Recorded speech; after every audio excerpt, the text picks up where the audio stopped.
Welcome to our podcast series, The New World of Life Sciences. Life science companies are facing unprecedented change, which is significantly impacting the existing business models. In this podcast series, we will discuss key trends and their implications for the life science industry and key imperatives for business model innovation. My name is Arne Buthmann. I'm a partner at Oxygy, and I have more than 20 years of experience in helping clients in the pharma and medical device industry improve the way they work and reimagine their business models. With me today and for the whole series is my colleague Günter Kloucek. Günter, a quick introduction from you. Yeah, I'm Günter Kloucek. I joined Oxygy as a director about a year ago. Prior to consulting, I've been working for pharmaceutical industry for more than 25 years in various operational and strategic roles in local markets as well as in regional headquarters, including GM positions in Austria and Germany, and Chief of Staff and Head of Strategy in the Europe and Canada region. Thank you, Günter. So then let's dive right in. What key trends and changes would you say are life science companies experiencing today?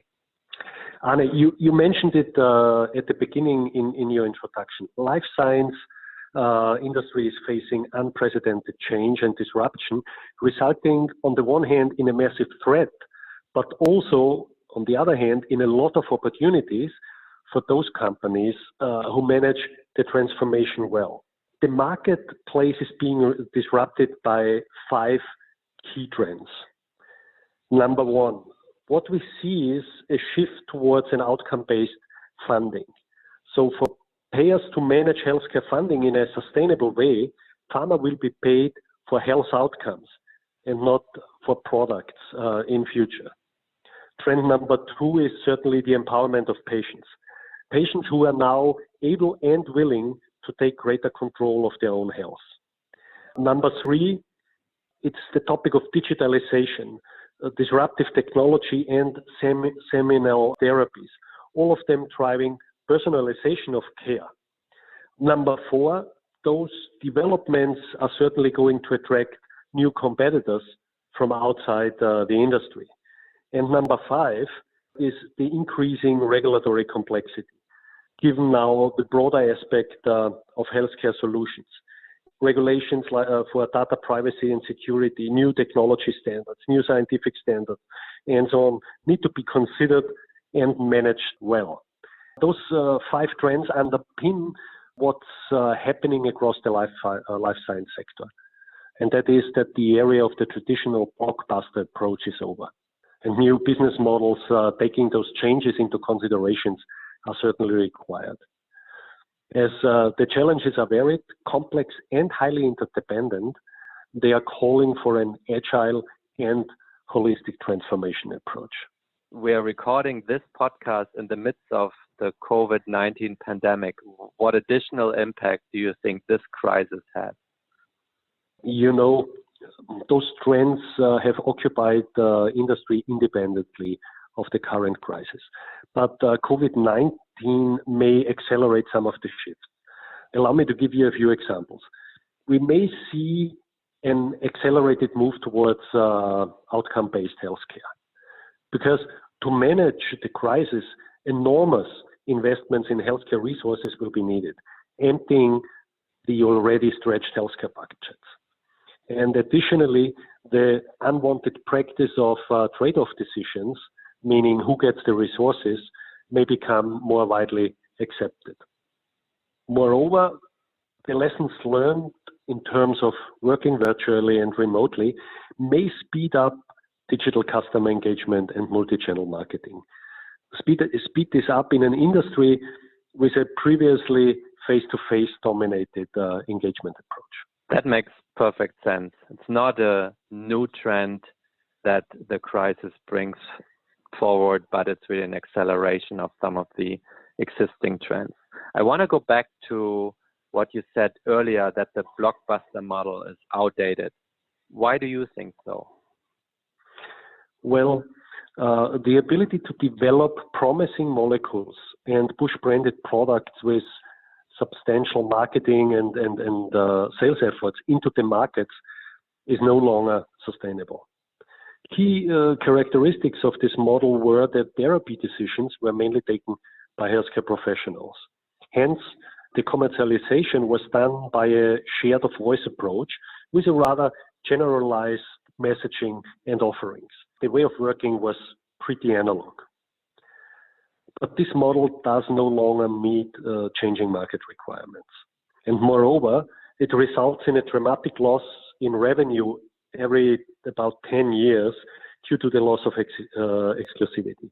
And I think there is common understanding about this fact, and the industry has started to evolve their business models. So with the pressure then on prices and increasing access hurdles, pharma has worked clearly on diversification around the product and around stakeholder engagement. Can you tell us more about the business model evolution in life sciences?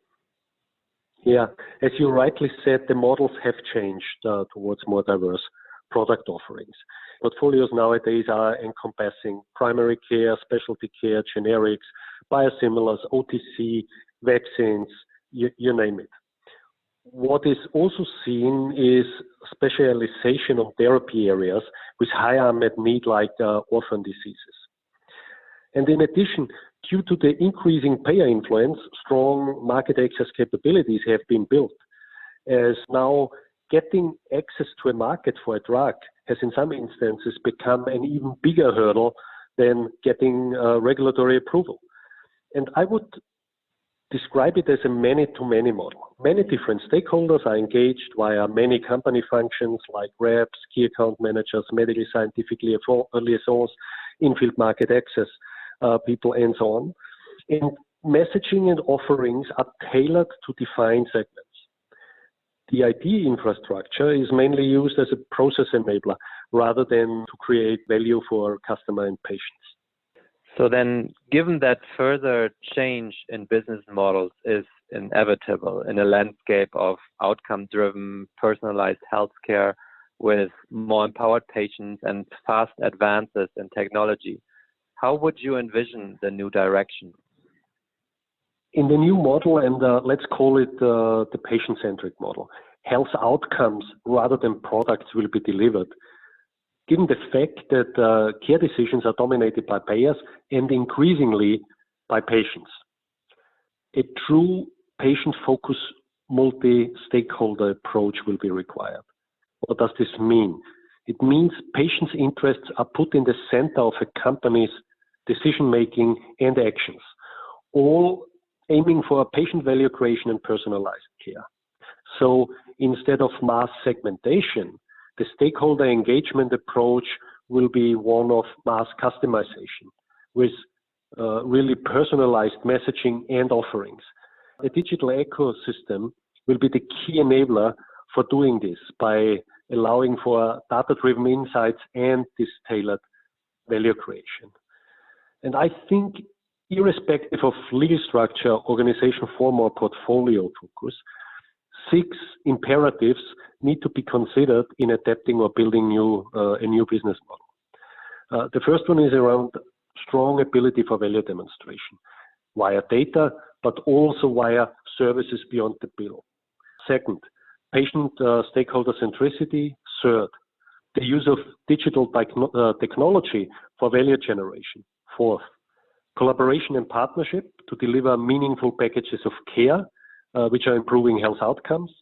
Fifth, a culture of learning and innovation for a constant adaptation of business models. And sixth, regulatory compliance in terms of an ability to manage a complex legal and regulatory landscape in a compliant yet agile way. Thank you, Günter. Thank you for summarizing these 6 key imperatives for business model innovation. So in the next episode, we will take a deeper dive into these imperatives. Specifically, we will look at the move towards health outcomes and the shift in stakeholder balance of power, which together will call for value demonstration and patient customer centricity. This concludes the first episode of our podcast. If you like this podcast, please subscribe and tune in for our next episode.